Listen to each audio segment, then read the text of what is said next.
All right, happy Friday night, everybody. Glad you're with us here in the Arctic Air Studios, where it was over 100 degrees in West Texas.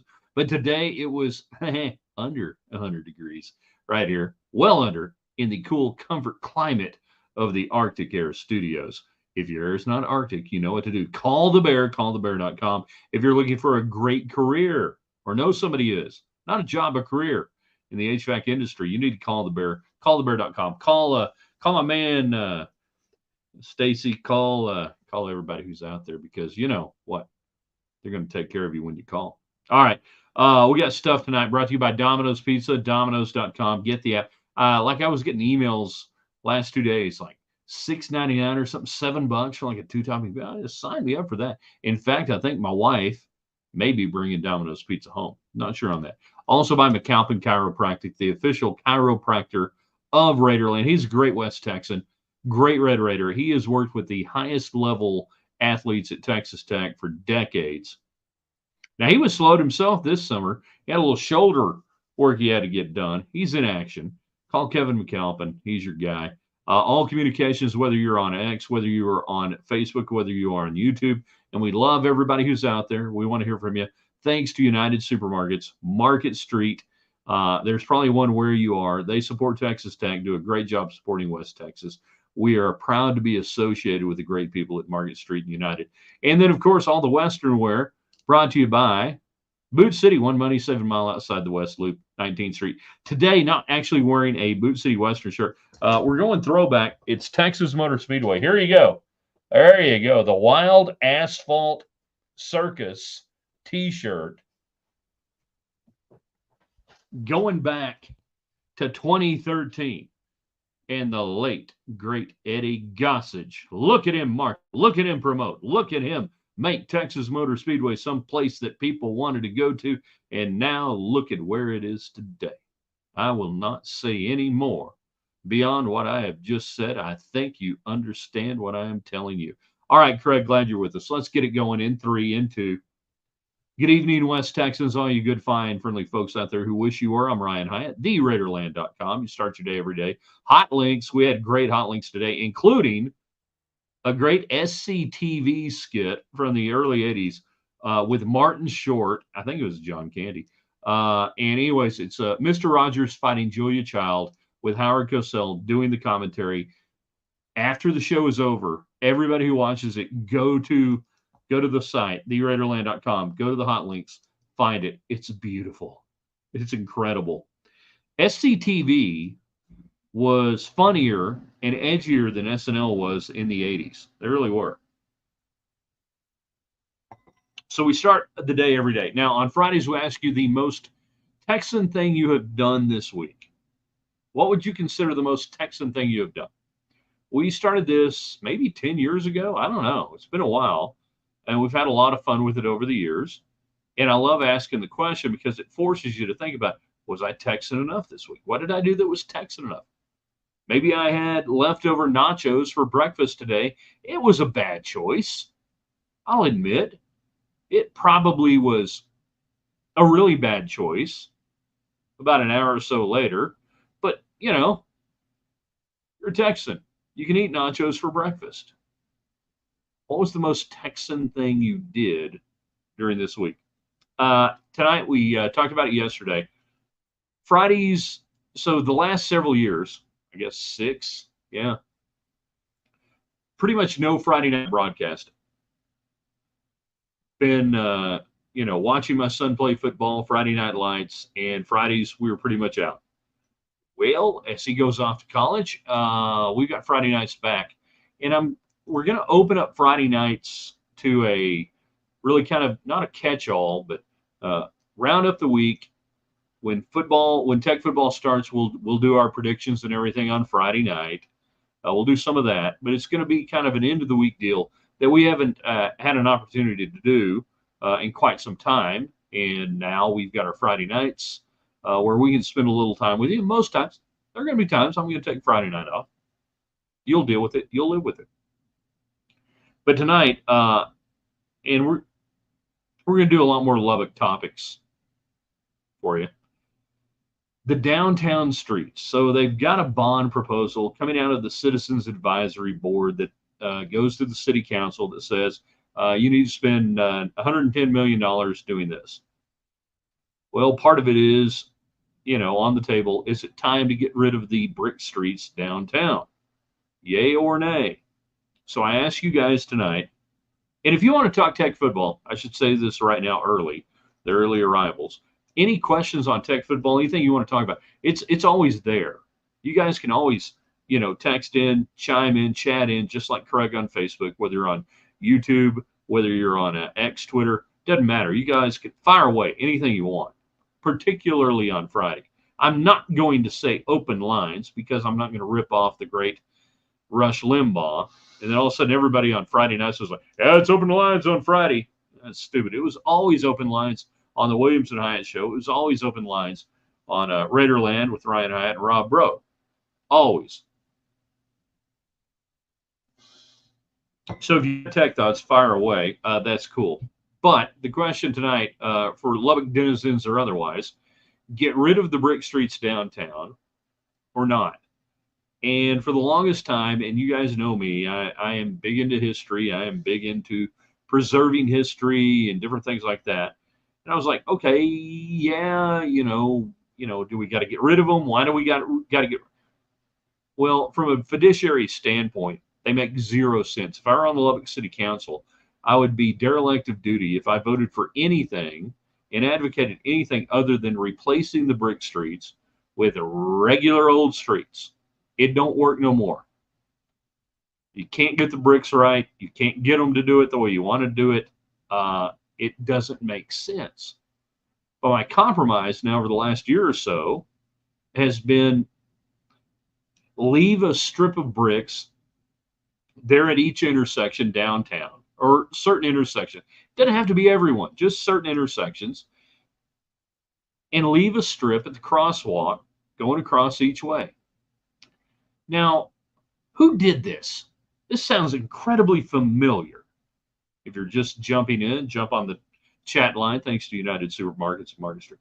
Who did something like this? Who would have taken streets of brick, roads of brick, 2.5 miles of brick, and condensed it down? Oh, I know. That would be the Brickyard, Indianapolis Motor Speedway. There is a strip of bricks now at the start-finish line of what was once an entirely paved 2.5-mile racetrack in Indianapolis, Indiana, that they raced on for years, and everybody loved the bricks. It was the Brickyard, and it was great, and it was awesome. And then they said, hold on, we can pave this son of a... Hell yeah.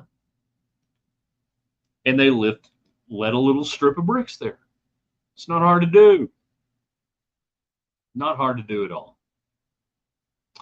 Jacob on the communication line off Twitter and X, Boston. I have no idea what that means.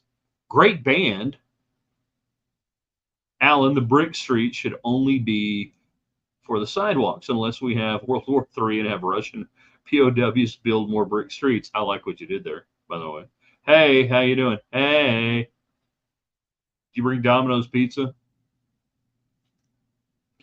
I agree with you on having it crosswalks, make the rest regular streets. Yeah, to me, it's the most logical, if not a compromise. Thank you, Domino's.com. It's not really a compromise. It's really doing what needs to be done. We don't need to compromise with city money. I don't live inside the city limits. I don't live inside the county, actually, of Lubbock, Texas. But I figure I got enough of a, stretch in town. I get a little bit of a vote or a voice. I get a voice, not a vote. And it's odd that it's become such a big deal, And for some of the people, it's like, well, this is another example. They never take care of anything. You can't take care of brick streets in 2024. You can't do it. Well, see, they just got rid of the Coliseum after 70 years, man. Can't believe it. Well, they didn't take care of it, and they wanted to get rid of it, and they wanted to take that of the land. They did exactly what they wanted to do. But it has nothing to do with the streets. Make good streets. It's not hard to do. and you're not really giving anything away. I don't know of anybody that's ever articulated and spoken out loud, yes, I came into Lubbock and fell in love with the brick streets and stayed and built a business. I brought my child to Texas Tech and OCU. When I drove through downtown coming off I-27, and all of a sudden I felt the nice rumble of the brick streets, and I'm like, this is home. You're going to school here. This is going to be really good. It's good. Yeah. Not a damn thing.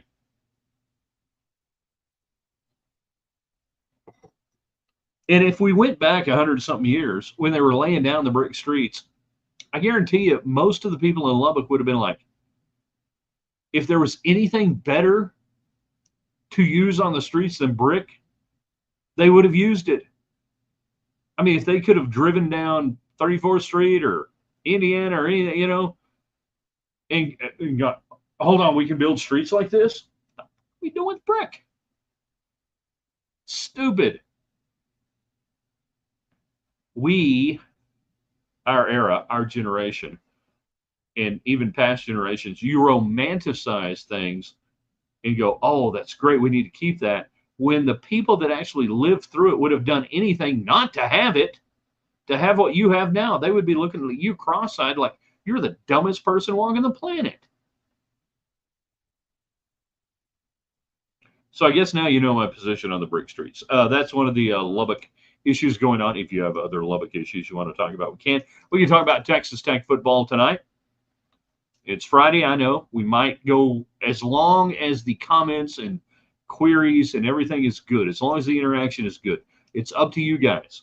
And invite people in, whether you're on Twitter, X, whether you're on Facebook, whether you're on YouTube. Invite people in. I really want more YouTube people in. I know we've got a lot of YouTube people out there. I want more communication, engagement out of our YouTube people.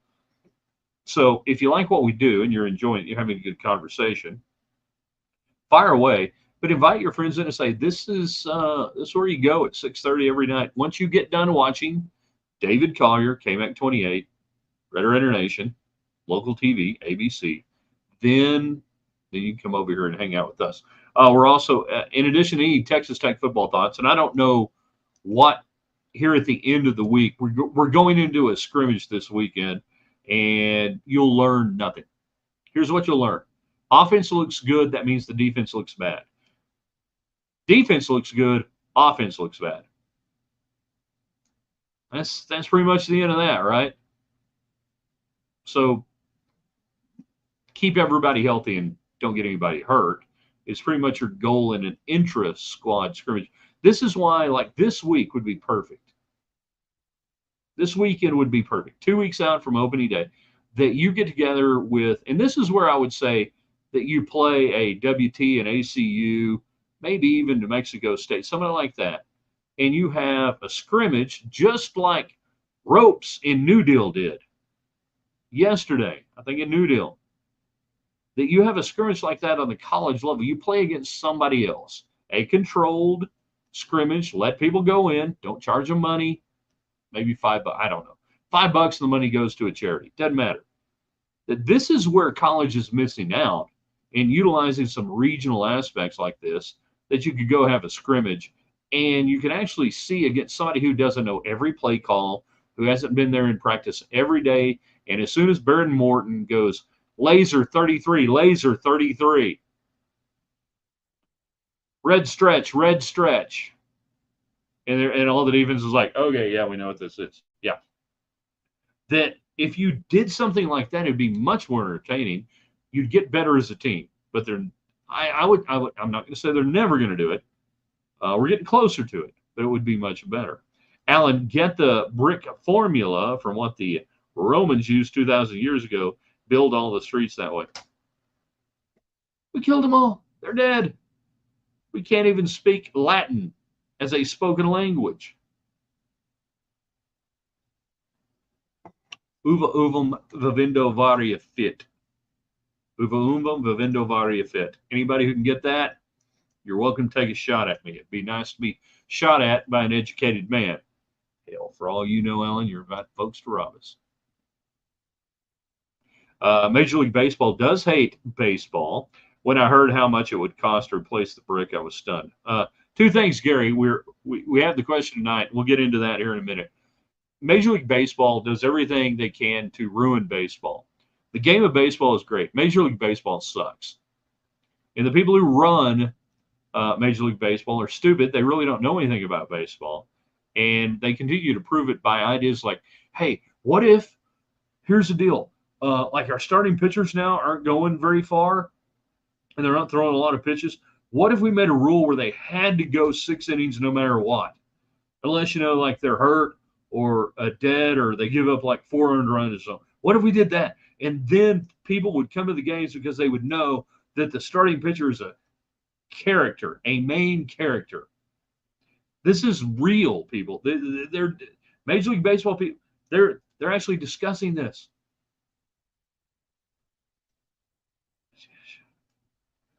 Ergo, propter. Not bad. Adjectives. Trera Pelis. Seems Alan is an educated man. So yeah, that's one of the comments, topics tonight about how Major League Baseball hates baseball. They keep coming up with crap, and I still don't like the pitch clock. I don't like not being able to throw. I don't like banning the shift.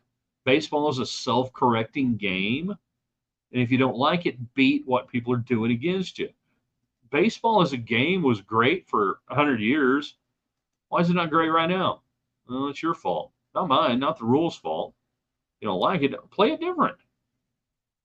It's all within the rules to play it different. Except when you take it out of the rules to play it different, and you suddenly tell me I've got to, and baseball wants to like shorten games. Oh, let me tell you how long the games will last if I've got to limp a pitcher through 6 innings every night as a starting pitcher. If you want guys to pitch 6 innings, pitch them 6 innings and 7 innings in the minor leagues when they're 18, 19, 20, 21, 22.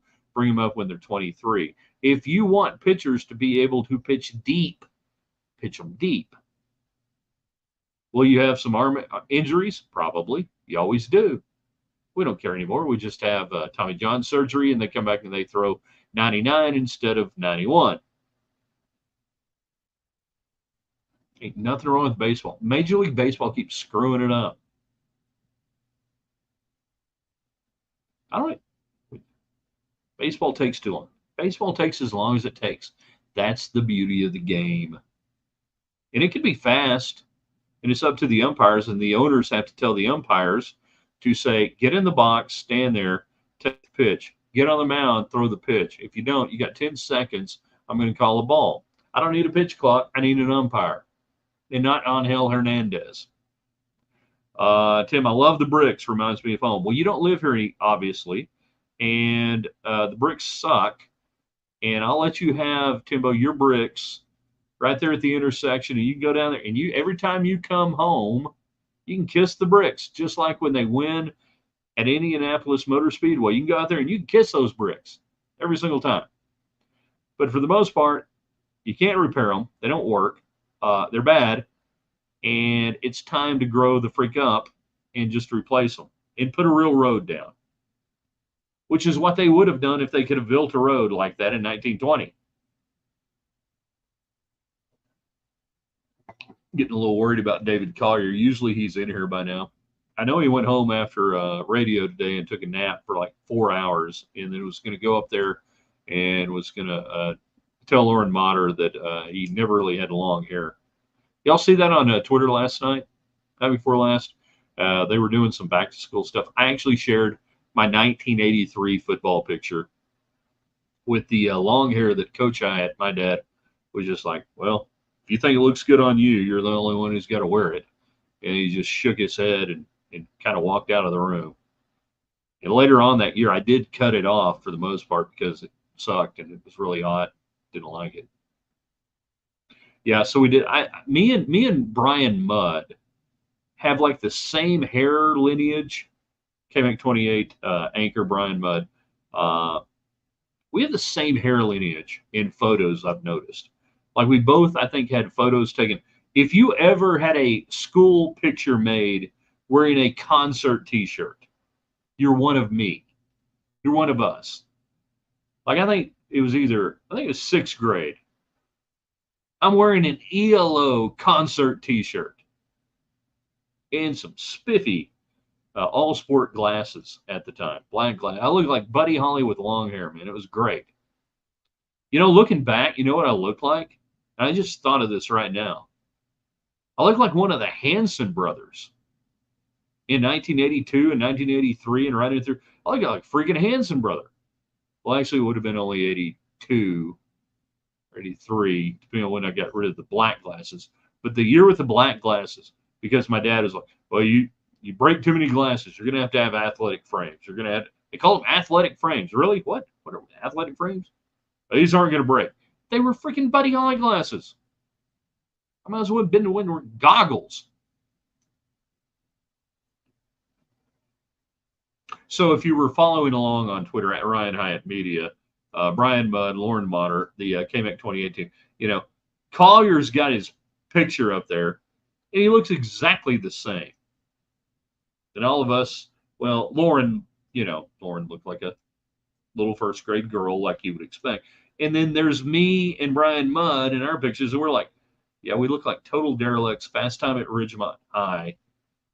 Like we're either dealing or buying based on what you're seeing. Slapshot was a great movie. I watched it a couple of weeks ago. Can't remember when. It's been a few weeks.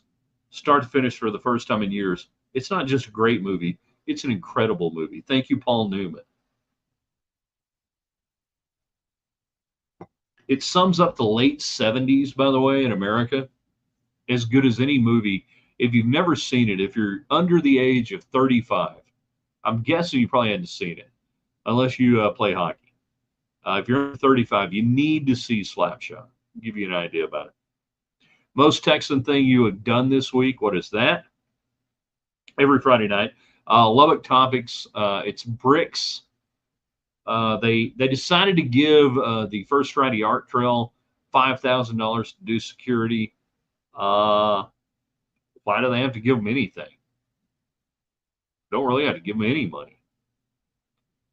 But man, it's like cool and everything. There are a lot of cool things that go on in Lubbock, and the city doesn't always provide money or anything else to do anything about it. Well, nobody will live here, man, if we don't have a First Friday Art Trail.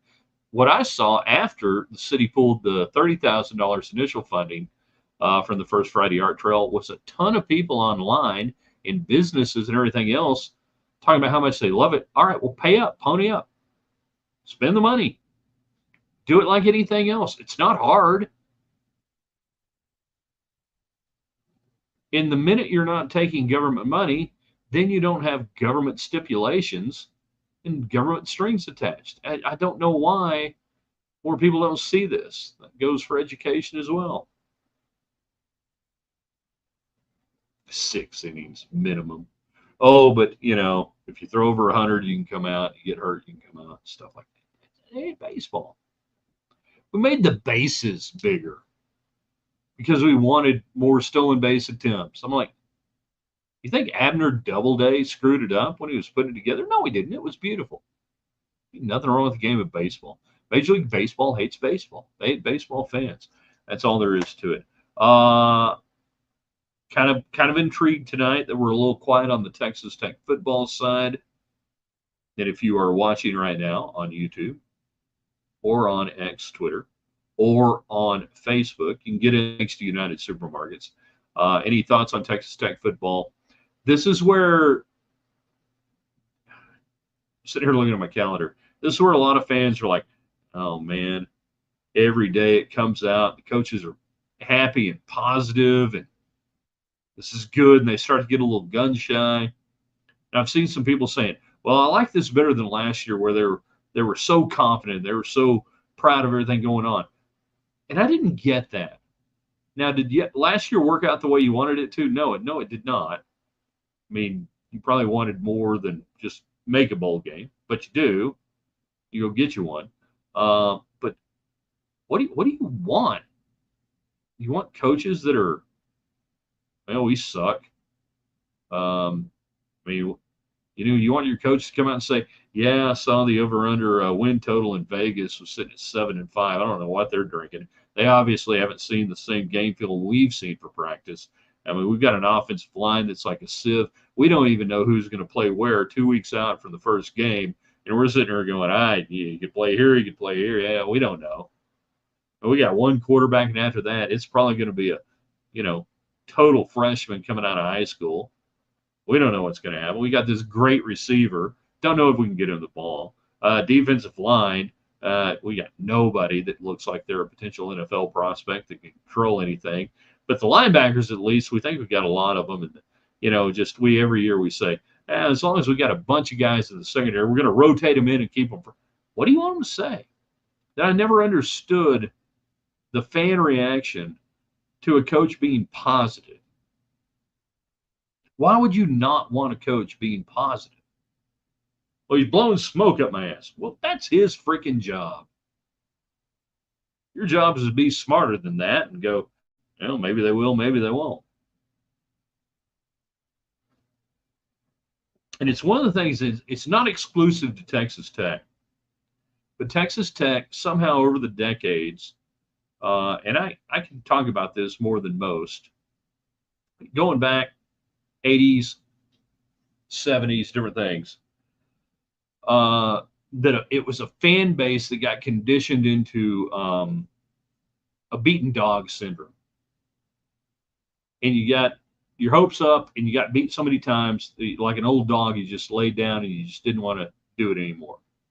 You expected the worst for different reasons and different times. That if a coach, if we go back to the 70s, if a coach had success, he's going to leave. Then you got into this mindset, and this is one of the negative aspects of Mike Leach's tenure. Mike Leach wanted the best players he could get. He wanted Michael Crabtree. He wanted Louis Vasquez. He wanted these guys. But there became this little mythology within the fan base of, oh yeah, we just, we get 2 and 3 star guys. We can't get good guys, but we do more with less. And that was even a Spike Dykes thing. And literally Spike he was doing more with less on a budget standpoint and everything else.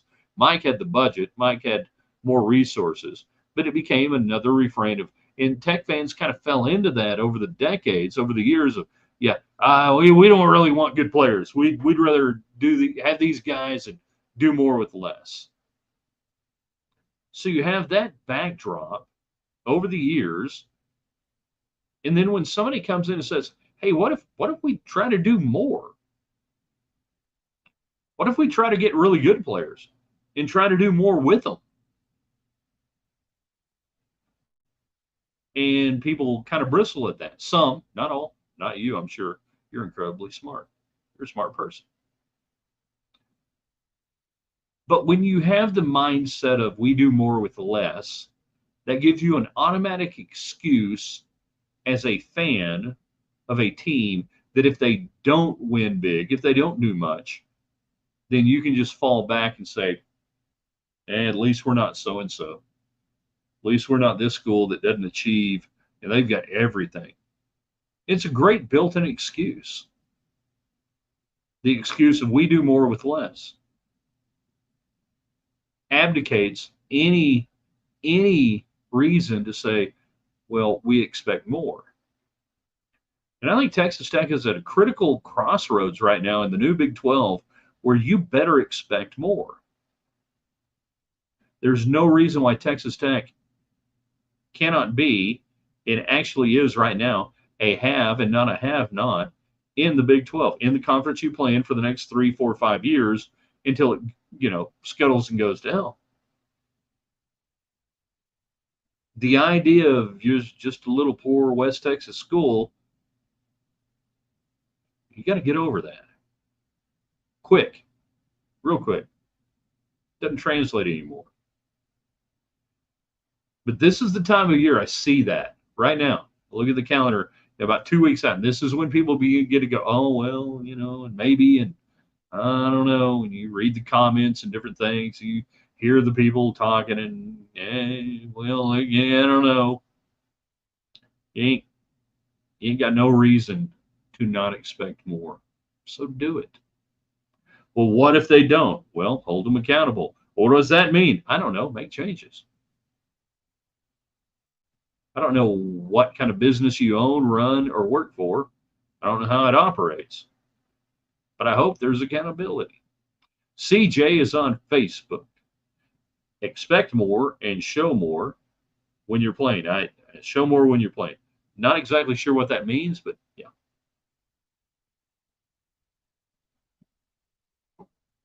All right, we're about out of time. It's a Friday. Weird, weird having Fridays back.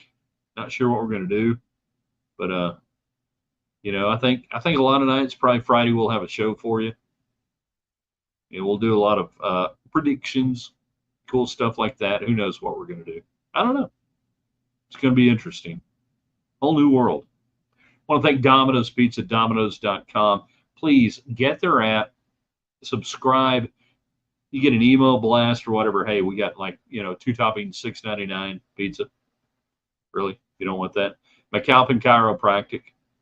I wish I could say that their slogan is, if your back's out of whack, don't call it quack, call Kevin Mack. I can't do that legally. I would do it. It would be awesome, but I can't do it. And of course, Boot City and United Supermarkets. Trace, it creates a culture of mediocrity, and nobody likes that. Nobody does. Nobody wants it. So let's not do it. We're going to post this here on the website, theraiderland.com. Hey, seriously, everybody who stayed this long and who's watching at the end, go back, theraiderland.com today and check out the Raiderland hot links and go check out the SCTV skit of Mr. Rogers fighting Julia Child with Howard Cosell doing the play-by-play. If I give you nothing else this week, if I've done nothing for you this week, please go check it out. It was the funniest thing I saw all week. It was a lot of fun. Thank you, Danny. I appreciate you being out there. You guys share this, do great things for my sponsors. Hit them up on their Facebook pages and Twitter and everything else. Tell them thanks for being a part of it. I'm going to eat some pizza. We're going to get this set up for you on the website, and then off we go into the weekend. I hit the end stream button. In the stream? Not yet. In the stream? Yes, yes. We tried this the other night. We couldn't get off the broadcast. It was awful. Let's try it one more time. Hold on while I strike a seductive, sexy pose.